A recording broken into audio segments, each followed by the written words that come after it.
Olá, meu nome é Wellington Carlos da Silva, eu sou estudante do curso de Bacharelado em Enfermagem pela Universidade Estadual de Goiás, a UEG, do campus da cidade de Ceres.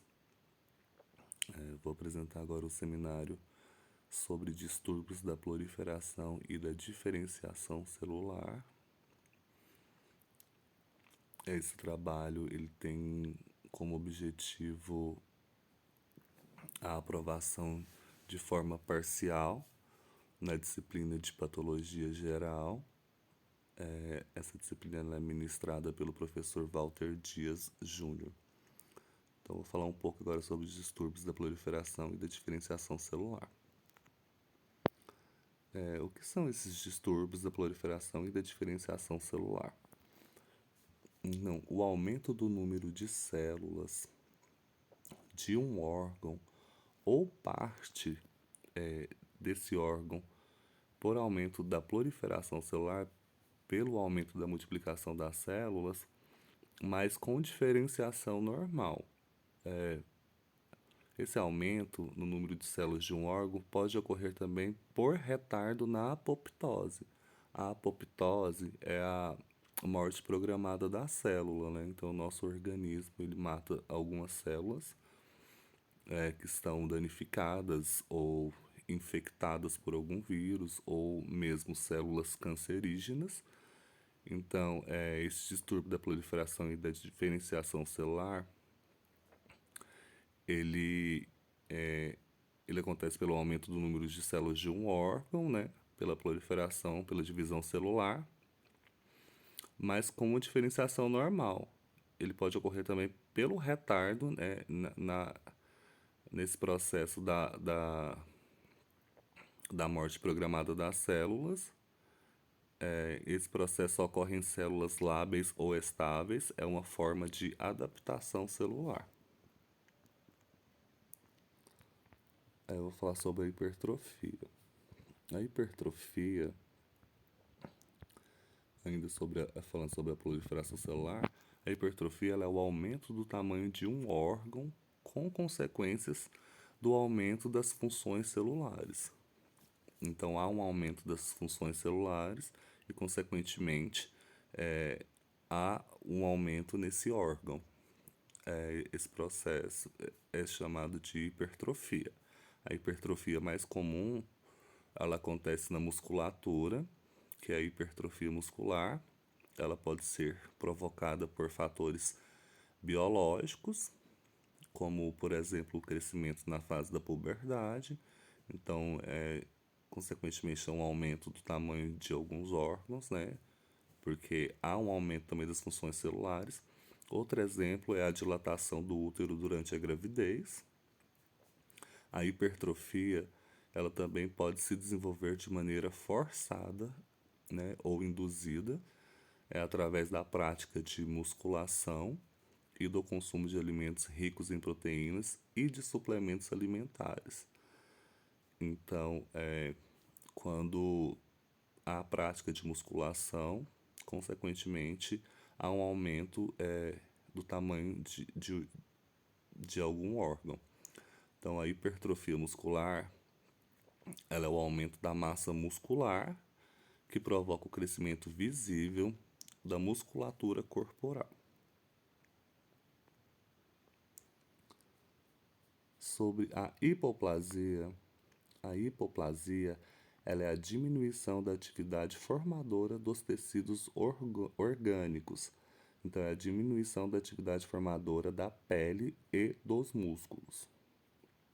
A diminuição de um tecido em um determinado órgão ou parte do corpo afeta o local, tornando-se menor e mais leve que o normal, mas os padrões básicos de sua anatomia continuam os mesmos. Então, a hipoplasia ela diminui a atividade formadora dos tecidos em alguns órgãos, tornando eles mais leves do que o normal, diminui, mas os padrões básicos da anatomia desses órgãos continuam os mesmos. Ela não altera a anatomia. Existem várias causas para que ocorra a hipoplasia, desde a má formação e desenvolvimento do embrião no útero até ações fisiológicas, né, decorrentes do nosso próprio organismo, da divisão celular, e patológicas, né? Então ela pode estar relacionada com alguma doença. A hipoplasia, então, ela é a diminuição da atividade formadora dos tecidos orgânicos, da pele e dos músculos. A hiperplasia, ela é o aumento do número de células num órgão ou num tecido. Então, o aumento das células no órgão ou no tecido é hiperplasia. Normalmente, só acontece a hiperplasia se a população celular for capaz de sintetizar o DNA, permitindo assim que ocorra a mitose. Então, tem que haver uma divisão celular para que aconteça a hiperplasia, que é o aumento do número de células nesse órgão ou nesse tecido em que aconteceu a mitose, né? Um exemplo de hiperplasia normal ou fisiológica é o aumento das células mamárias excretoras de leite em resposta à gestação. Então, houve um aumento do número de células nesse órgão, né, na mama, pela divisão celular. A hiperplasia em condições fisiológicas, ela aumenta a capacidade funcional do órgão.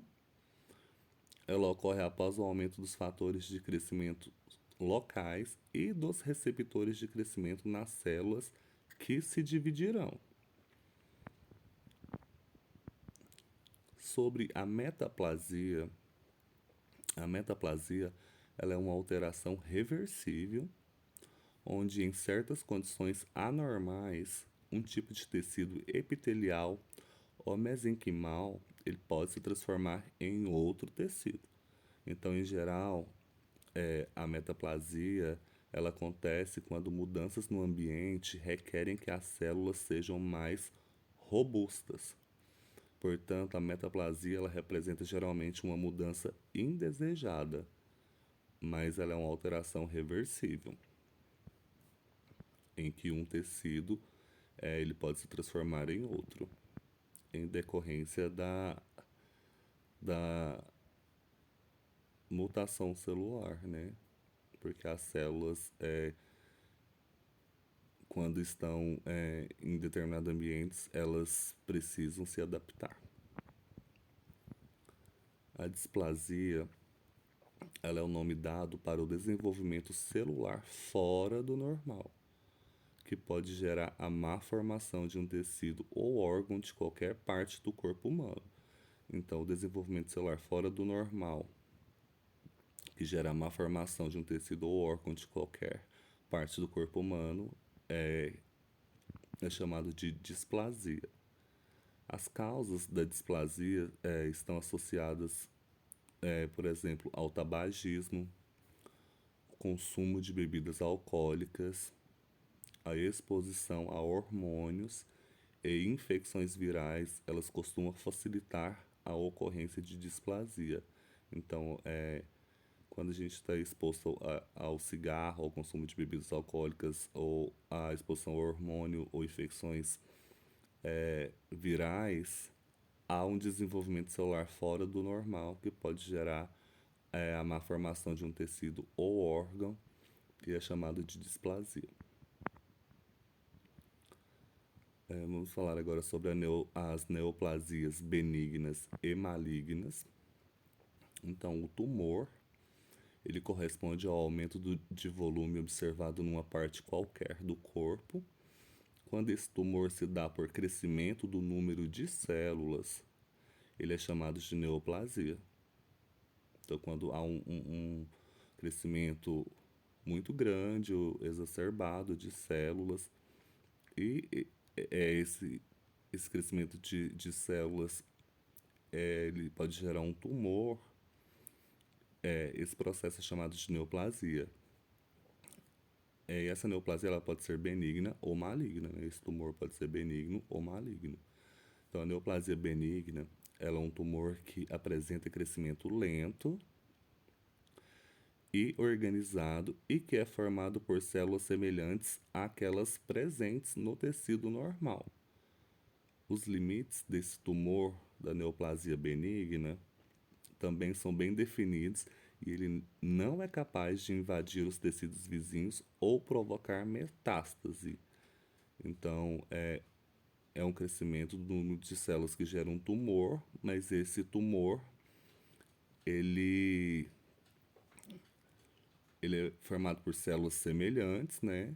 É aquelas presentes no tecido normal, então ele não altera a fisiologia e ele não é capaz de invadir os tecidos vizinhos ou provocar metástase. Como exemplos de neoplasia maligna, podemos citar os tumores malignos, né? Todos os cânceres.